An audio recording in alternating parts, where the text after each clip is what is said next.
क्या आपने कभी किसी ऐसी जगह को देखा है जो सिर्फ एक इमारत नहीं, एक जिंदा कब्रिस्तान जैसी लगे, जहाँ हर दीवार एक कहानी छुपाए हो और हर हवा का झोंका किसी अनजानी आत्मा का शोर हो? ये कहानी एक ऐसी ही जगह की है, एक पुरानी हवेली, शहर से दूर एक वीरान जगह पर थी। ये हवेली कभी किसी की शान और शौकत का प्रतीक थी, लेकिन अब सिर्फ एक अंधेरों का घर रह गई थी। लोग कहते हैं कि जो भी यहाँ गया कभी वापस नहीं आया, लेकिन क्यों? हवेली के अंदर एक कहानी कैद थी, एक कहानी जो खून से लिखी गई थी। उस कहानी के किरदार का नाम गौरी था। कहानी की शुरुआत होती है 3 दोस्तों से, रवि, अंकित और मनीष। ये तीनों हमेशा नए थ्रिल की तलाश में रहते थे। उन्होंने इस हवेली के बारे में सुना था, मगर उन्हें लगता था कि ये सिर्फ एक अफवाह होगी। एक बार की बात है, एक रात जब चांदनी रात थी, जब हवा में अजीब सी सर्दी थी, रवि ने बोला, अगर हम सच में डेयर डेविल हैं तो ये प्रूफ करना होगा। ये बात उन्होंने हवेली के सामने खड़े होकर बोली। हवेली के सामने लोहे का बड़ा सा गेट था जिस पे जंग लगा हुआ था, और हवा के झोंके से वो धीरे धीरे हिल रहा था, जैसे कोई छुपकर उन्हें देख रहा हो। अंकित ने धीरे से कहा, ये जगह सही नहीं लग रही है। बस एक रात की बात है, रवि ने बोला, और बिना कुछ सोचे गेट को ज़ोर से धकेल दिया। जैसे ही गेट खुला, एक तेज़ और सर्दी भरी हवा उनके चेहरों से टकराई। अंदर से घंटियां बजने की आवाज़ आ रही थी। किसी ने सुना? मनीष ने घबरा कर बोला, ये आवाज़ कहाँ से आई? लेकिन रवि हंसने लगा और कहता है, शायद कोई बिल्ली या चूहा होगा। पर उन्होंने एक गलती कर दी थी, एक बहुत बड़ी गलती। वो तीनों हवेली के अंदर चले गए। हवेली के अंदर सब कुछ पुराना और टूटा फूटा था। मकड़ी के जाले हर जगह लटक रहे थे और एक अजीब सी सड़ी हुई स्मेल हवा में थी। हर कदम पे ऐसा लग रहा था जैसे हवा भी उनका पीछा कर रही हो। एक पुरानी तस्वीर दीवार पर लटक रही थी, एक सुंदर औरत की तस्वीर, लेकिन उसका सर नहीं था। अंकित ने घबराते हुए कहा, ये तस्वीर ऐसी क्यों है? तो रवि ने जवाब दिया, शायद किसी का मजाक होगा। तभी किसी के कदमों की आवाज़ आई। तो मनीष ने तेज़ आवाज़ में पूछा, कौन है वहाँ? लेकिन कोई जवाब नहीं आया। एक हल्की सी खटखटाहट और फिर बिल्कुल सन्नाटा। वहाँ एक पुरानी अलमारी थी। उसका दरवाज़ा धीरे धीरे खुल रहा था, बिना किसी के हाथ लगाए। रवि ने आगे बढ़कर देखा तो वहाँ एक काली डायरी पड़ी थी। जैसे ही रवि ने डायरी उठाई, एक तेज़ और सर्दी भरी हवा चलने लगी, जैसे हवेली उसे उनसे दूर रखना चाहती हो। डायरी का पहला पेज खोला उन्होंने। उसमें लिखा था, ये हवेली एक भटकती रूह का घर है, और उस रूह का नाम गौरी था। गौरी एक खूबसूरत और शांत स्वभाव की लड़की थी जो इस हवेली की दुल्हन बनकर आई थी। उसके पति का नाम राघव था।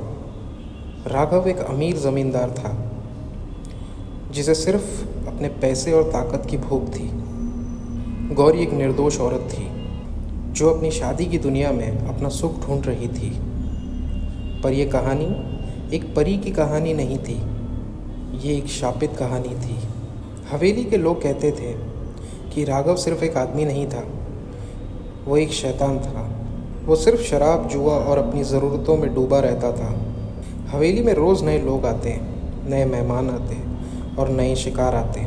लेकिन एक दिन एक तांत्रिक हवेली में आया।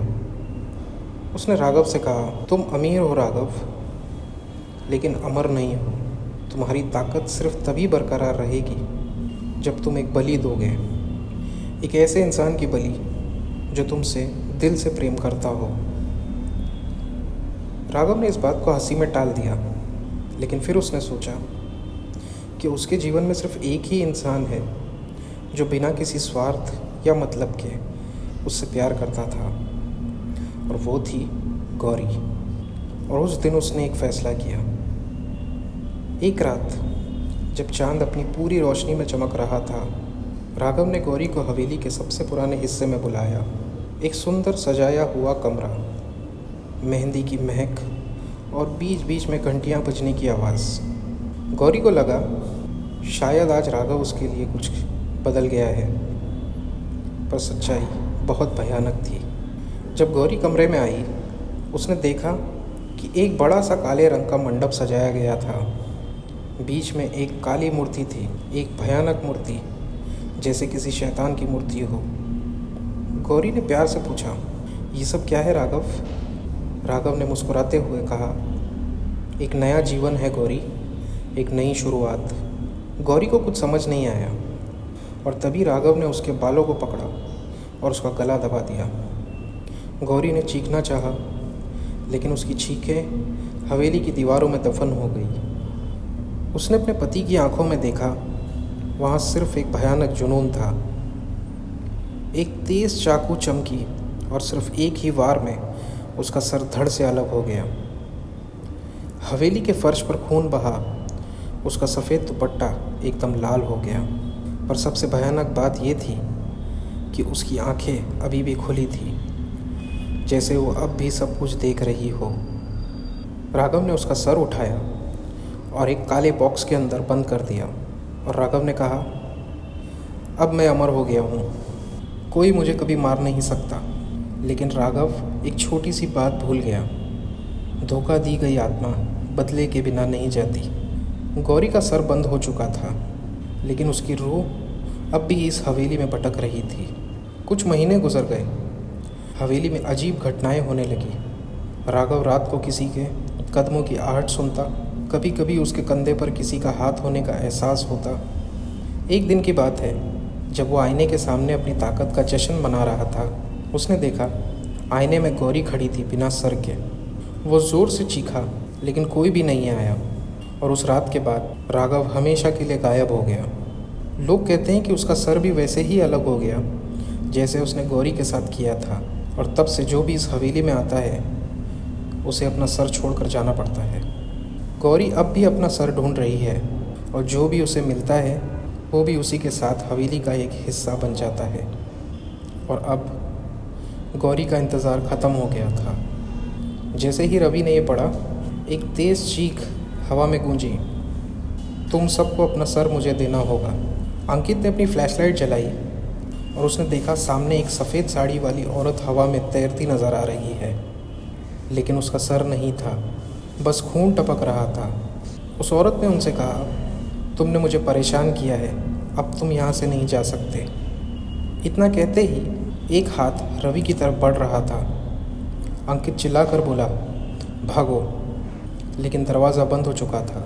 हवेली के अंदर हर चीज़ हिल रही थी, दीवारें जैसे काँप रही हो, चीज़ें अपने आप गिरने लगी। रवि ने देखा तस्वीर वाली जगह पर एक दरवाज़ा था।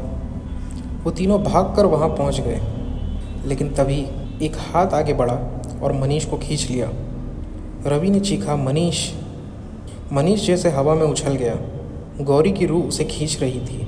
रवि ने ज़ोर से कहा, ये रूह अब तभी जाएगी जब इसका सर वापस मिलेगा। अंकित ने देखा कि कोने में एक पुराना बॉक्स पड़ा था। उस बॉक्स के अंदर गौरी का सर था। उन्होंने कहा, राघव ने जो कभी किया था, शायद अगर ये वापस जोड़ दिया जाए तो सब कुछ शांत हो सकता है। दोनों ने गौरी का सर उस बॉक्स के अंदर रखा और बॉक्स को लेकर हवेली के बाहर भागे। बाहर जो एक मंदिर था, उन्होंने उस बॉक्स को मंदिर के अंदर किया और बॉक्स खोल दिया। उसके बाद जैसे एक तेज़ बिजली की गूंज उठी, गौरी की रूह थरथराने लगी। उसके बाद एक शांत आवाज़ आई, तुमने मुझे आज आज़ाद कर दिया, मेरा श्राप तोड़ दिया। अब यह हवेली कभी किसी की बलि नहीं लेगी। हवेली धीरे धीरे जैसे बिखरने लगी। ये सब देखकर रवि और अंकित बेहोश हो गए। जब उन्होंने अपनी आंखें खोली, वो दोनों हवेली के बाहर पड़े थे। सूरज निकल चुका था। हवेली अब सिर्फ एक वीरान मकान लग रही थी, जैसे कभी कुछ हुआ ही न हो। मनीष भी उनके साथ था, वो तीनों जिंदा थे। तभी एक हवा का झोंका चला। एक मुस्कुराता चेहरा हवेली के दरवाजे पर दिखा और फिर वो हमेशा के लिए गायब हो गया। अगर आपको हमारी कहानी पसंद आई हो तो प्लीज़ हमारे चैनल को सब्सक्राइब करें और बेल आइकन दबाएं।